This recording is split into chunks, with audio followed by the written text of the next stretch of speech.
Bakit nga ba may mga taong ang sikip ng utak? Tipong kahit anong paliwanag mo, hindi talaga tumatagos.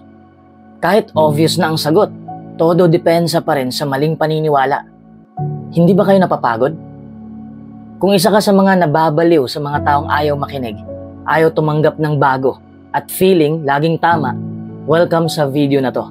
Today, pag-uusapan natin ang 10 dahilan kung bakit makikitid ang utak ng ilang tao. At hindi lang basta listahan to. May lalim, may unawa, at syempre, may konting kurot sa ego. So kung ready ka ng mainis, matawa, at matuto ng sabay-sabay, let's dive in. Number 1, pagkakaroon ng labis na ego o pride. Eto na tayo sa isa sa pinaka-toxic na dahilan kung bakit may mga taong makitid ang utak.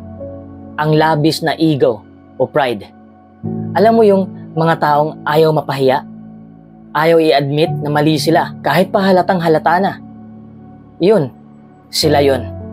Sa totoo lang, hindi masama ang magkaroon ng pride. Normal yan. Natural sa tao ang protektahan ang sarili niya at ipaglaban ang paniniwala niya. Pero kapag sobrang taas ng tingin mo sa sarili mo, to the point na kahit may mas valid, mas makatwiran o mas updated na idea, ayaw mong tanggapin. Doon na nagiging problema. Bakit? Kasi ang taong may sobrang ego, laging naka-defensive mode. Para bang kapag sinabi mong mali siya, iniisip niya na inaatake mo na ang buong pagkatao niya. Kaya kahit anong paliwanag mo, hindi yan papasok sa utak niya. Nakasara na kasi. May pader siya sa katawan niya na gawa sa pride. At ito pa ang irony. Sa sobrang takot nilang magmukhang tanga, mas lalo silang nagmumukhang, alam mo na, kasi imbis na matuto, ipinipilit ang maling akala. Imbis na umunlad ang pag-iisip, ikinakadena nila ang sarili nila sa ideyang sila lang ang tama. Hindi sila nag-evolve kasi ayaw nilang i-acknowledge na pwede pala silang magkamali. And let's be honest, paano lalawak ang utak mo kung hindi ka marunong tumanggap ng pagkakamali? Lalo na sa panahon ngayon na mabilis ang daloy ng impormasyon, kailangan flexible at adaptable ang mindset. Ang sobrang pride ay parang virus, nakakahawa, at kapag hindi na ma-manage, nagiging toxic. Toxic sa relationships, sa trabaho, sa diskusyon, kahit saan. So kung may kakilala kang ganito, or minsan nararamdaman mong ikaw mismo ay nagiging ganito, reality check muna. Baka hindi utak mo ang makitid, baka ego mo lang ang masyadong malaki. Number 2, impluwensya ng kapaligiran at kultura. Minsan, hindi talaga kasalanan ng isang tao kung bakit makitid ang utak niya. Kasi kung iisipin mo, saan ba siya nanggaling? Ano bang klaseng environment ang kinalakihan niya? Sino-sino ba mga nasa paligid niya habang lumalaki siya? Ito yung part na tinatawag nating impluwensya ng kapaligiran at kultura. Ang tao ay parang sponge. Sinisip-sip niya kung anong nakikita, naririnig at nararanasan niya. Kung bata pa lang siya, pinalaki siya sa ideya na ito lang ang tama. Ito lang ang moral. Ito lang ang dapat paniwalaan. Malaki ang chance na paglaki niya, ganoon din ang mindset niya. At kapag walang exposure sa iba't ibang pananaw, kultura o karanasan, magiging limitado ang kanyang pag-unawa sa mundo. Halimbawa, kung lumaki ang isang tao sa pamilya o komunidad na laging mapanghusga, madalas manglait ng ibang lahi, madalas manglait ng kasarian, relihiyon o social class, hindi na nakapagtataka kung ganyan din ang maging ugali niya. Hindi dahil masama siyang tao, kundi dahil yun ang normal sa paligid niya. Hindi niya alam na may ibang paraan ng pag-iisip kasi hindi niya pa yun nararanasan o naririnig first hand. At dito rin pumapasok ang kultura. Kasi ang kultura ay parang invisible manual ng isang society. May mga kultura na sobrang patriarchal, sobrang konserbatibo, o sobrang hierarchical. At kapag yan ang umiiral sa environment mo, nadidikta rin ito kung paano ka mag-isip. Kapag lahat ng tao sa paligid mo ay sarado ang isip, madalas sumasabay ka na lang para di ka ma-ostracize o ma-cancel sa loob ng community mo. Dahil sa kultura, nagkakaroon ng groupthink. Yung tipong kahit may sariling tanong ka na, hindi mo na lang sinasabi. Kasi baka sabihin, pasaway ka o walang respeto. Ang tanong ngayon, may pag-asa pa bang lumawak ang isip ng taong galing sa ganitong kapaligiran? Oo, meron. Pero kailangan niyang lumabas sa comfort zone. Kailangan niyang maranasan ang ibang mundo.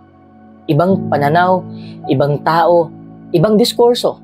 Sa social media, sa education, sa travel, kahit sa simpleng pakikinig sa ibang kwento, doon unti-unting nababasag ang makitid na mindset. Pero kung hindi siya lalabas dyan, kung ayaw niyang tanungin ang nakasanayan niya, edi doon siya mananatili. Sarado ang isip, sarado ang mundo. So the next time you ask, bakit ang sikip ng utak ng taong to? Tanungin mo rin, anong klaseng mundo kaya ang pinanggalingan niya? Kasi minsan, hindi lang utak ang makitid. Baka yung buong environment na niya ang masikip. Number 3, paniniwala sa fake news at maling impormasyon. Let's be real, isa sa mga pinakamalalaking dahilan kung bakit maraming makikitid ang utak ngayon ay dahil sa malayang paggalat ng fake news at maling impormasyon. Oo, hindi lang ito tungkol sa pagiging bobo o tamad. May sistema kasing nagpapatibay ng disinformasyon. Pero wag nating i-romanticize. May responsibilidad pa rin ang bawat isa sa kung anong pinaniniwalaan nila. Bakit nga ba maraming naniniwala sa fake news? Simple lang. Kasi madaling paniwalaan ang mga bagay na gusto mong paniwalaan. Kapag may headline na tumutugma sa bias mo, sa galit mo, o sa paniniwala mo, kahit hindi mo pa binabasa ng buo, share agad. Huwag na raw sayangin ang data sa pagbabasa. Basta may title na nakakagalit, click, share, comment, fight. Ganyan kaagad ang ginagawa. Ang problema, ang ganitong behavior ay nagpapakain sa isang cycle ng kabubuhan. At kapag paulit-ulit mong pinapakain ang utak mo ng basura, basura rin ang lalabas. Hindi mo na alam kung ano ang totoo. Kasi ang reference mo, isang meme na may nakasulat na quote na according to sources, pero wala namang source. At dahil dito, nabubuo ang mga taong sobrang panatag sa mali nilang paniniwala. Para silang lumikha ng sarili nilang maliit na mundo, na ang lahat ng impormasyon ay dumadaan sa filter ng confirmation bias. Hindi na mahalaga sa kanila kung anong sinasabi ng eksperto, ng science, o ng batas. Basta meron silang napanood sa YouTube na nagsabing kabaligtaran, yun ang katotohanan sa kanila. At ito pang nakakabahala. Ang fake news ay kadalasang nakapackage na parang makatotohanan. Gamit ang mga buzzwords, dramatic visuals, at emotional appeal. Kaya kung hindi ka sanay mag-analisa, madali kang malilin lang. Dito pumapasok ang kahalagahan ng critical thinking. Ano ang critical thinking? Ang kakayahang magtanong, magsuri, at hindi agad-agad mag-react. Pero ang problema, maraming tao ang ayaw mag-effort. Mas madaling mag-scroll, mas madaling mag-react, at maniwala kaysa mag-fact check, kaysa mag-research, o magbasa ng mahabang article. Kaya tuloy, ang mga makitid ang utak ay hindi lang produkto ng kakulangan sa edukasyon. Minsan, produkto ng katamaran at complacency. At kapag hindi ka marunong sumala ng impormasyon, ikaw ay nagiging kasangkapan ng kasinungalingan. Hindi ka na lang passive victim, naging active promoter ka na rin ng kamangmangan. At ang mas masakit, kapag sinabihan mo sila, sila pa ang galit. Bakit? Kasi ayaw nilang matanggap na niloko sila. Mas pipiliin nilang ipaglaban ang mali kaysa tanggapin na sila mismo ay nabiktima. So anong solusyon? Magbasa ka. Magtanong ka. Matuto kang tumanggap ng pagkakamali. Kasi sa panahon ngayon, hindi sapat na may access ka sa internet. Ang tanong, marunong ka bang mag-filter? Dahil kung hindi, kahit gaano karaming impormasyon ang nasa harapan mo, makitid pa rin ang utak mo. Number 4, kawalan ng empatiya o pakikiramdam sa iba. Isa sa pinakamalalim pero kadalasang hindi napapansin na dahilan kung bakit makikitid ang utak ng isang tao ay ito, kawalan ng empatya. Yung hindi marunong makiramdam, hindi marunong lumugar sa posisyon ng iba. Ang mindset, basta ako, okay ako, problema mo na yan. Now let's be clear, Ang empatya ay hindi simpleng pag-unawa lang. Mas malalim to. Empatya ang kakayahang maramdaman kung ano ang nararamdaman ng iba. Kahit hindi mo pa nararanasan yun mismo. Ito yung sinasabi nilang putting yourself in someone else's shoes. Pero kung hindi mo kayang ilagay ang sarili mo sa sapatos ng iba, lalakad ka talagang mag-isa sa makitid na daan ng sarili mong pag-iisip. Kapag wala kang empatya, para kang namumuhay sa echo chamber ng sarili mong karanasan. Para sa'yo, ang tama lang ay yung naranasan mo, yung pananaw mo, yung galawan mo. Kaya kapag may taong may ibang opinyon, ibang pinanggagalingan, o ibang paniniwala, automatic sasabihin mong, ay mali ka. Wala man lang effort na intindihin kung bakit ganun ang paniniwala niya. Example, may taong galing sa hirap, kaya sobrang tipid sa pera. May isa namang galing sa yaman, kaya gastador. Kapag walang empatya ang isa sa kanila, ang tingin niya sa kabila ay, kuripot. O kaya naman, walang disiplina. Pero kung may empatya, ang iisipin niya, kaya pala ganun siya magdesisyon kasi iba ang pinagdaanan niya. That simple realization, nakakabawas ng paghusga, nakakalawak ng utak. Ang kawalan ng empatya ay kadalasang ugat ng diskriminasyon, elitismo, at sobrang bias. Kasi hindi mo naiintindihan yung bakit ng ibang tao. Kaya hindi mo rin ma-validate ang karanasan nila. At kapag hindi mo ma-validate ang karanasan ng ibang tao, ikaw lang ang valid sa mundo mo. E di syempre, makitid ang pananaw, sarado ang isip, at madalas, insensitive pa. Ito rin ang dahilan kung bakit mahirap kausapin ng ibang tao minsan. Hindi dahil wala silang utak, kundi dahil hindi nila kayang makinig mula sa puso. Wala silang pakialam sa pinagdadaanan mo, sa pinanggalingan mo, o sa dahilan ng opinyon mo. Gusto lang nilang ipilit yung kanila. Ang nakakalungkot, empatya ang isa sa mga pinaka-basic na forms ng intelligence. Hindi lang emotional intelligence, kundi pati moral intelligence. Pero marami ang hindi ito natutunan. Kaya minsan, ang katalinuhan hindi nasusukat sa taas ng grado o galing magsalita, kundi sa simpleng tanong na ito, kaya mo bang unawain ang ibang tao kahit iba sila sa'yo? Number 5, pagkaka-expose sa echo chamber. Isa sa mga pinaka-underrated pero sobrang makapangyarihang dahilan kung bakit maraming tao makitid ang utak? Echo chamber. Kung ngayon mo lang narinig yan, don't worry, explain ko sa simpleng paraan. Ang echo chamber ay parang kwarto na may mga salamin at speakers. Lahat ng sinasabi mo, tumatalbog pabalik sa'yo. Lahat ng pinapakinggan mo, kapareho lang ng iniisip mo. So ang nangyayari, feeling mo, ikaw lang ang tama. Feeling mo, ang buong mundo ay sang-ayon sa'yo. Kasi yun lang ang naririnig mo. Yun lang ang nakikita mo. At yun lang ang binabasa mo. At kung iisipin mo, sobrang dali na kasing mangyari ito ngayon.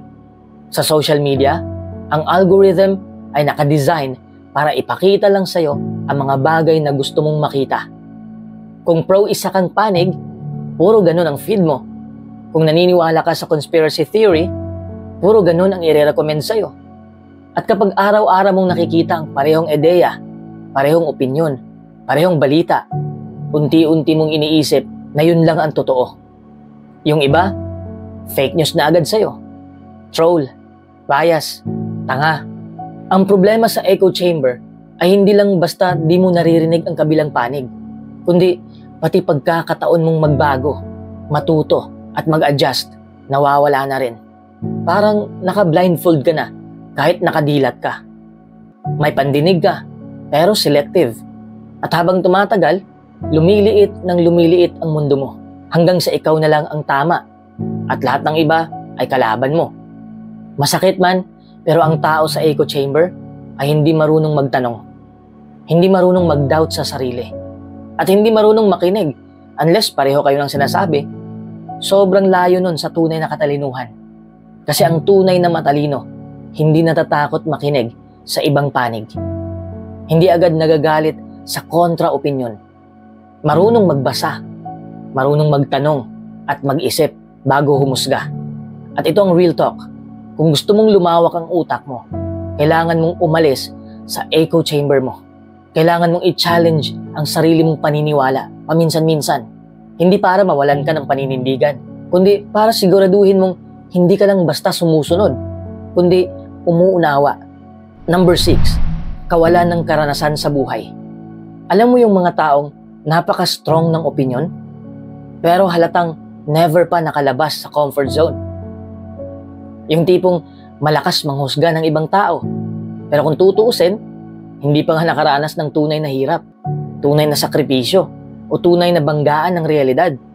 Ito yung tinatawag nating kulang sa karanasan sa buhay. And let's be clear, hindi ito insulto. This is a wake-up call. Kasi minsan, ang pagiging makitid ang utak ay hindi dahil bobo ang isang tao, kundi dahil wala pa siyang sapat na exposure sa mga bagay na magpapalawak ng pag-unawa niya. Parang ganito, paano mo mauunawaan ang gutom kung hindi ka pa kailanman nagutom? Paano mo maiintindihan ang trauma kung hindi mo pa naranasan ang mawalan, masaktan, o mabigo? Kapag ang isang tao ay lumaki sa maayos na kapaligiran, walang gaanong problema, walang matinding struggle, may tendency na maging detached siya sa realidad ng ibang tao. Kaya kapag may kausap siyang ibang klase ng tao, madalas niyang sabihin, bakit hindi ka nalang magsikap? O kaya, kasalanan mo yan eh. Hindi dahil masama siyang tao, kundi dahil limitado lang ang worldview niya. Iisa lang ang lente ng pananaw niya at hindi niya pa kailanman pinalitan yun. Ang karanasan sa buhay, lalo na yung mga hindi maganda, yan ang tunay na nagpapalawak ng utak. Dahil dyan mo mararanasan ang empathy. Dyan ka matututo magpakumbaba. Dyan mo maiintindihan na hindi lahat ng bagay ay black and white. Na hindi lahat ng mahirap ay tamad. Na hindi lahat ng tahimik ay mahina. At hindi lahat ng hindi mo naiintindihan ay mali. Ang kakulangan sa karanasan ay parang pagkabata ng isipan. Parang inosente sa gulo ng mundo. Hindi masama, pero delikado kapag ginamit mo ang kakulangan na yon para manghusga, mambara, o magsara ng utak. Kung gusto mong lumawak ang pag-iisip mo, hindi sapat ang pagbabasa lang o panonood ng content. Kailangan mo talagang lumusong sa buhay, makipag-usap sa ibang tao, makarinig ng ibang kwento, mapaluhod sa pagsubok, mapaisip sa isang bagay na hindi mo maintindihan. Kasi doon lumalawak ang utak. Hindi sa pagiging palasigaw sa comment section, hindi sa pag-share ng mga quote na hindi mo naman naintindihan, kundi sa tahimik at malalim na proseso ng pagkakatuto mula sa mismong buhay. Number 7, kakulangan sa edukasyon. Para klaro, hindi lang ito tungkol sa kung ilang taon ka nang nag-aral o kung may diploma ka. Hindi lang ito tungkol sa schooling. Ito ay tungkol sa kalidad ng pagkatuto at kakayahan mong gamitin ang utak mo sa tamang paraan. Maraming tao nakapagtapos ng pag-aaral. Oo, pero kung ang mindset ay hindi na-develop, kung hindi naturuang mag-isip ng malawak at kritikal, magiging limitado pa rin ang pananaw. May degree ka nga, pero kung hindi mo alam paano pakinggan ng ibang tao, kung hindi mo alam paano magtanong o paano magbukas ng isip sa ibang pananaw, wala rin. Kasi ang tunay na edukasyon, hindi lang pagsasaulo ng facts, kundi pagbuo ng kakayahang mag-isip ng malalim, magtanong ng matino, at magbago kapag may mas makatwirang opinyon. Ngayon, ang tanong, bakit nga ba nakakakitid ng utak ang kakulangan sa edukasyon? Simple, kasi kapag kulang ka sa exposure sa iba't ibang ideya, kaalaman at karanasan, mas madali tayong tumanggap ng kahit anong nakasanayan lang. Hindi tayo natuturuan mag-challenge ng maling paniniwala. Hindi natin natutunan magtanong ng, tama ba to? O may mas mabuting paraan ba? At dahil doon, nananatili tayo sa luma, sa bulag na paniniwala, at sa kultura ng ito na ang nakasanayan, huwag nang pakialaman. Ang masaklap pa, ang mga taong kulang sa edukasyon, kadalasan hindi nila alam na kulang sila. Akala nila, sapat na yung alam nila. Kaya kapag may bagong impormasyon, nire-reject agad.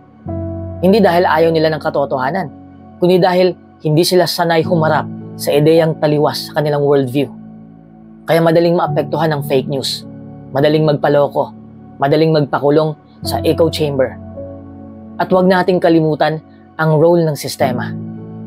Sa totoo lang, hindi lahat may access sa dekalidad na edukasyon. Minsan, ang problema ay hindi lang individual, kundi systematic. Kulang ang pondo sa public schools, outdated ang curriculum, overloaded ang teachers.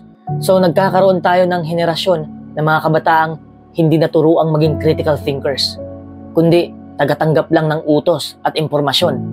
Pero ito ang twist. Kahit hindi ka nakapagtapos sa kolehiyo, pwede ka pa rin maging bukas ang isip. Bakit? Kasi ang tunay na pagkatuto, lifelong.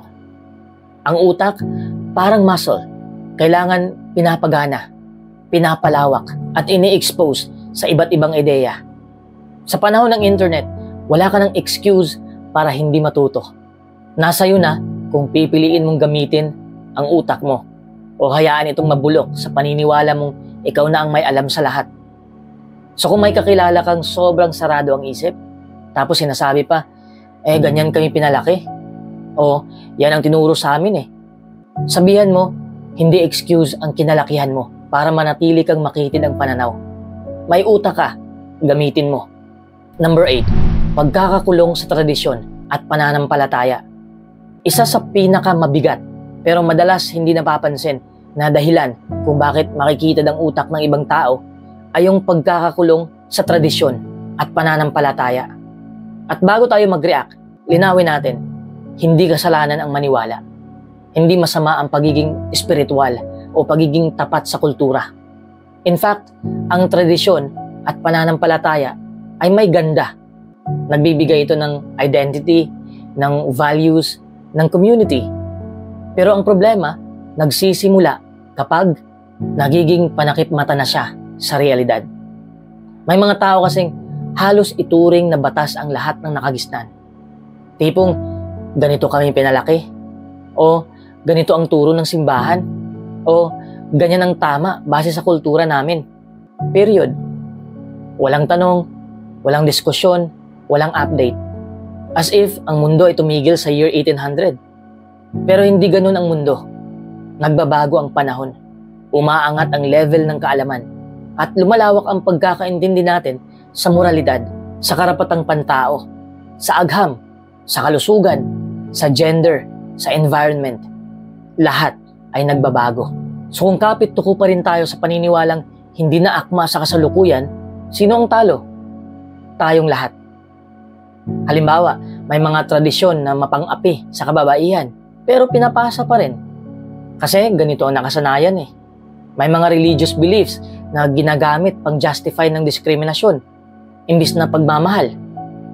Kapag ganito ang mindset, hindi na pananampalataya yan, kundi pagkakulong. At kapag nakakulong ka, paano mo maririnig ang ibang boses? Paano mo makikita ang ibang perspektibo? Ang tunay na pananampalataya at tradisyon ay hindi hadlang sa pag-iisip. Dapat nga sila ang nagtutulak sa atin na maging mabuti, maging maunawain, at higit sa lahat, maging bukas ang isip.